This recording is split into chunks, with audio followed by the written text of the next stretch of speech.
ওরা দেখো মাছ ধরতে যাবে, একদিকে আল্লাহ নিষেধ, একদিকে নিজেদের স্বার্থ, অর্থ, সুখ স্বাচ্ছন্দ্য। নাউজুবিল্লাহ বলেন।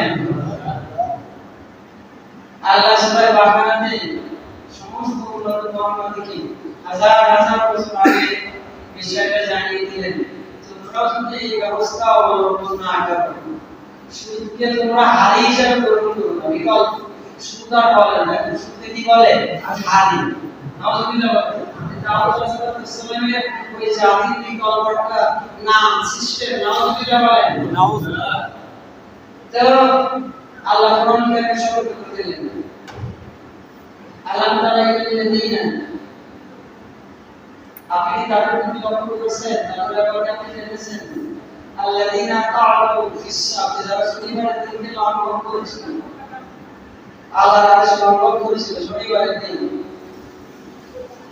তখন আমি আল্লাহ তাআলাকে বললাম, কুনু, তোরা হয়ে যা, সব মানুষগুলো হয়ে যা ইবাদাতুল খাসি, ক্ষতিগ্রস্ত পাগলে পরিণত হয়ে যাবে। নাউজুবিল্লাহ।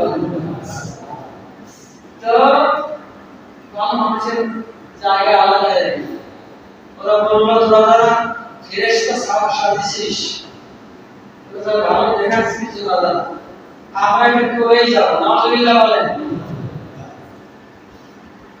আমরা এটা করব, যদি পছন্দ না হয় ওরা শুধু সাইডে চলে যায়। নাউজুবিল্লাহ বলেন।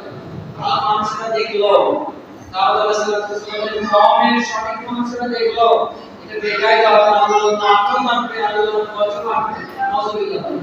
পারবে না, সুতরাং ওরা সাইডে চলে গেল। ভালো মানুষরা সাইডে চলে গেল। আল্লাহ সাল্লাল্লাহু আলাইহি ওয়াসাল্লাম সাথে নিয়ে 13 বছর নবুয়ত পার করেন, যে সে সাইডে চলে গেল। সুবহানাল্লাহ।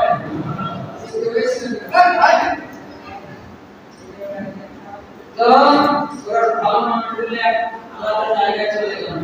আর দুষ্টরা ওরা এখানে থাকলো, এগুলোতে রাত তো কায়েম করলো। নাউজুবিল্লাহ বলেন। একদিন সকালবেলা রাত মানুষগুলো দেখলো, আল্লাহওয়ালা মানুষগুলো দেখলো যে এই দৌড়াত্মদের গলিতে সকালে আর কোনো শব্দ নেই, কোনো সাউন্ড নেই, মানুষের কোনো আওয়াজ নেই।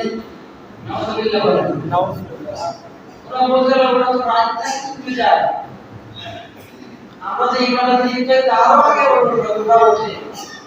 আপনারা তো অবগত আছেন, আমরা যখন ফজরের নামাজ পড়তে যাই, আমার জামাত হয় 5টা 25, 4টা 25 আমার নামাজ, 5টা 25